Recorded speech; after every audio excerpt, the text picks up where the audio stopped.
Ouais, alors je voudrais parler d'un de mes animés préférés qui s'appelle Sakurazo no Pet no Kanjo. C'est l'histoire de Kanda Sorata qui commence à étudier dans une école d'art au lycée Sui. Il a emménagé au dortoir de Sakurazo, qui est réputé comme un asile de fous ben raide. Il s'est ramassé là-bas parce qu'il y a un jour, il a trouvé un chat dans un carton qui faisait bien pitié. Puis vu que Kanda Sorata c'est le personnage principal, c'est sûr qu'il a un grand cœur, fait qu'il l'a ramassé. Mais l'école ne pouvait pas se permettre de le garder. Alors l'école lui ont permis de faire le choix de se débarrasser du chat ou de déménager à Sakurazo. Et son but, c'est de le quitter le plus rapidement possible. Et de trouver un propriétaire au chat. Le second personnage est Shina Mashiro, une étudiante qui vivait en Angleterre et qui a déménagé au Japon pour devenir mangaka. Elle commencera elle aussi à étudier à l'école d'art de Sui et vivant à Sakurazo. Et vivra avec tous les autres pensionnaires. Et le lendemain, on apprend rapidement que Shina ne sait réellement pas prendre soin d'elle. Et ce sera à Sorata d'en prendre soin. Alors Sorata sera obligée de prendre soin d'elle, de plier ses vêtements, de faire sa bouffe, d'être sa bonne choix.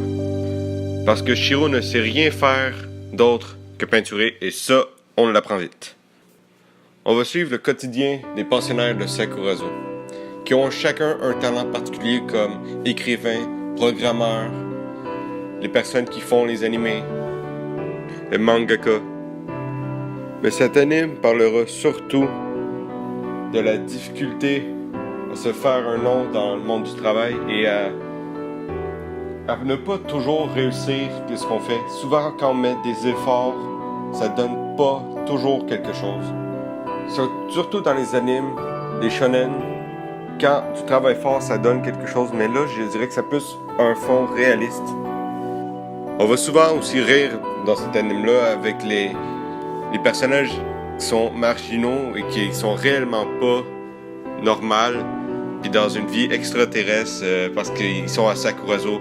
C'est un asile de fous ben raide, fait que souvent on va rire, puis souvent même des moments où tu vas te sentir mal pour les personnages. C'est vraiment un très bon mélange. Et pour finir, pour l'animation, les deux personnages principaux ont un petit lien avec deux personnages principaux de No Game No Life. Le personnage principal s'appelle Sorata et le second Mashiro. Et de No Game No Life s'appelle Sora et Shiro. Le lien entre ces deux-là est déjà Sora Sorata et que Shiro Mashiro, mais aussi que c'est le même doubleur de Shiro Mashiro et de Sora Sorata. C'est les deux mêmes voix. Et c'est un petit fait comique. Fait que j'espère que vous avez apprécié cette vidéo qui a été un peu farfelue. Mais j'espère que vous avez apprécié. Parce que moi, je voudrais que vous appréciez la série que j'aime. Parce que ça en vaut vraiment un détour. Merci beaucoup d'avoir écouté. Puis je vous dis à la prochaine. Même si vous peut-être vous remarquer que c'est pas le même gars, le même humour, le même style, tout. Parce que il m'a laissé faire une vidéo. Puis j'en suis bien content. Fait que merci de vous abonner à sa chaîne. Puis à une autre fois.